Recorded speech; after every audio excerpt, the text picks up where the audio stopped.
there has to be a father in the home. It can't just be there were no single moms in history. There just weren't. like you can't find them. Not even in fairy tales. Like it just doesn't happen. So only in modernity do we have the idea of the single mom and champion single moms. So Sparky's right.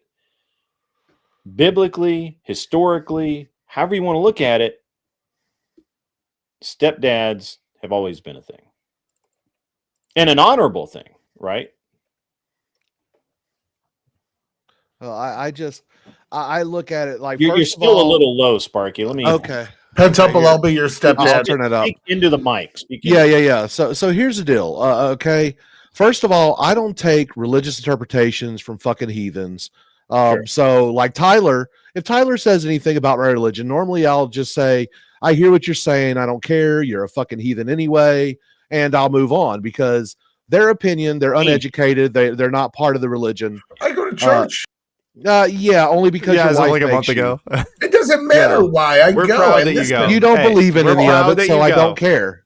All right, we're happy for you. But I look at it. Getting him in the door is the first step. Yeah. And look, I welcome him into the house of the Lord. But as far as it's all concerned, at the end of the day, he is a non-believing heathen who goes only because his wife forces him to. I hope he is impressed with the Spirit of the Lord and brought to the truth. But until then, I'm not going to take interpretations from him. But he's a clean heathen. Yeah. But I think when people who speak on things that they know not, that they don't understand about, and look, I am not a biblical scholar or anything like that. I know what I believe, and you know what? Sometimes I am wrong, and my rabbi will tell me, hey, you've got the wrong interpretation of this. I forgot. I'm sorry. Messianic Jew. Jew. I forgot. Jews with Jesus. So I was at DebateCon last week. Yeah. James Life Talks was there. I, for some reason, always thought James was like Methodist or backwoods Pentecostal, something like that. Yeah. But he's Jewish. Yeah. Ew. The fuck away. Mm-hmm. I was like, seriously? And he's like, yeah, I'm. He's. Can we just address the point real quick that Sparky just made, that if you don't have a uterus, you don't get to talk about abortion arguments about religion? Yes, you did. That is not what I said at all. That's so what different. You did. No, dude. Look, I know that you're bad faith in like 20% of everything you do, and that's okay, you heathen. That's what you did. No.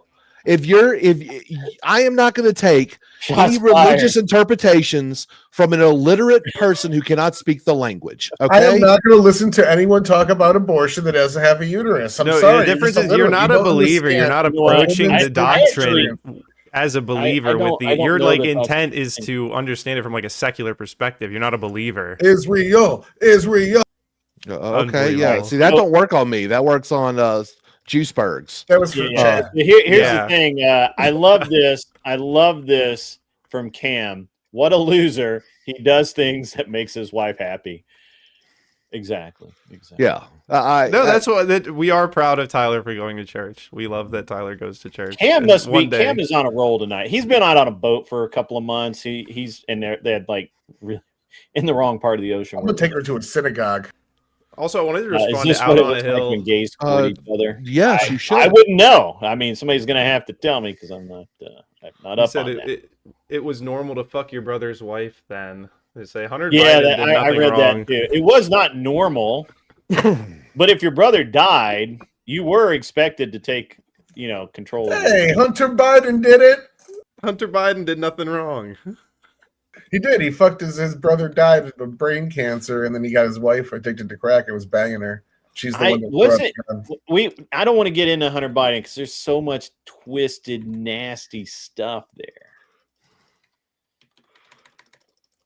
Pint, what's up, man? What did you steal Gibbs' cat? No, this is my cat. His cat is much fatter than mine. Well, Gibbs' cat. Jokes there. No, it's true. It's true.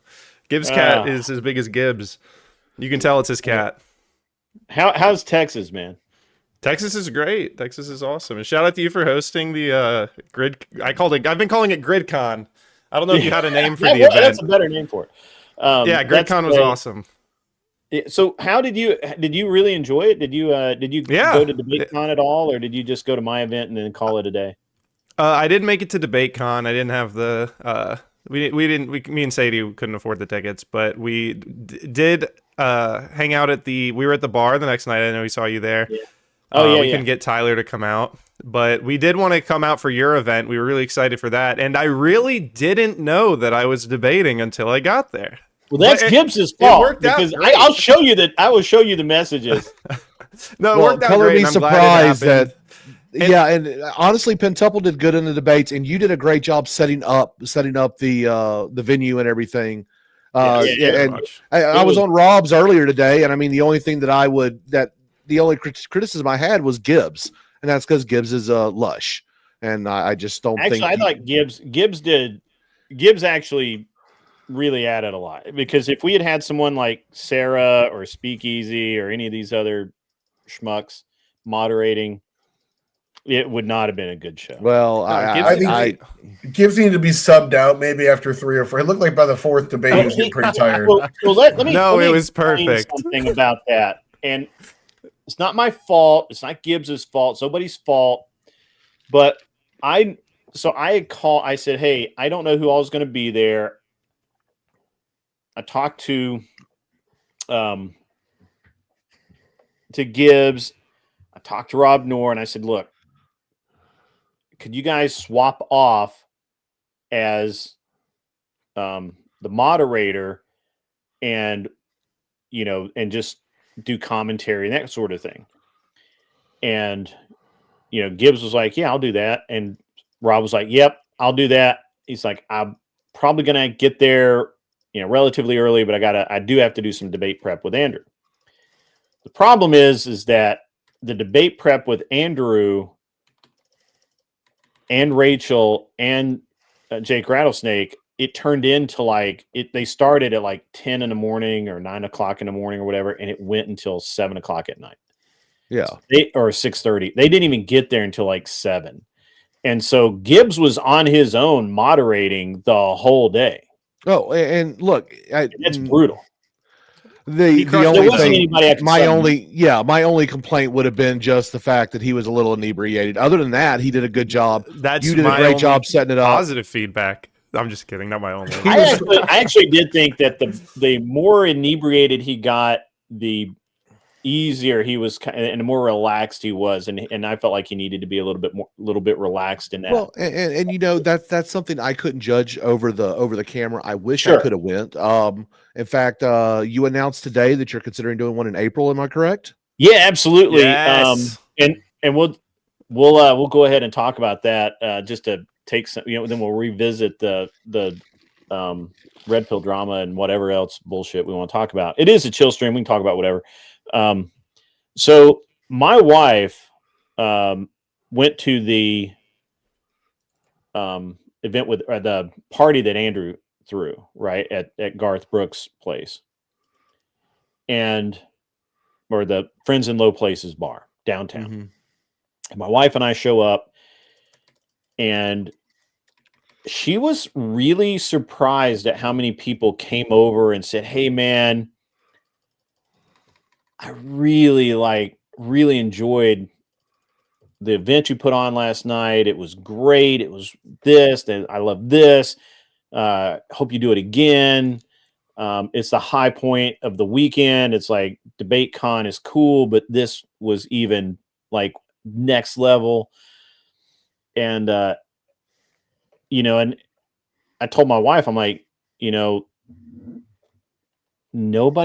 was no arguments except the debates. There was nobody yelling at each other except for Avarice just being Avarice, right? Yeah. It was just, dude, the fact that you got Tom Foolery to come out, I really got to tip my hat to Tom Foolery for showing up. Yeah, absolutely. And look, him and Rob had a good discussion. Mm-hmm. I can't call it a debate because I feel like Tom Foolery seeded the debate at the very beginning, going by the prompt.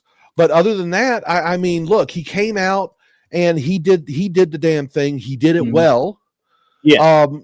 I still, if I was grading it, of course, I would give it to Rob the win. And for more reasons than just me agreeing with his point of view, I just think rhetorically he did a better job. But other than that, the fact that he showed up, dude, in what would be considered an adversarial audience. Well, let me finish grace. Let me finish this about Gibbs, and we're going to get into some of the challenges that we faced. But anyway, so everyone loved the event. It blew my wife away. My wife was just like, I can't believe this response to this. In her mind, I just threw a party. Mm-hmm. And I was like, no, I think everybody just really, really enjoyed it.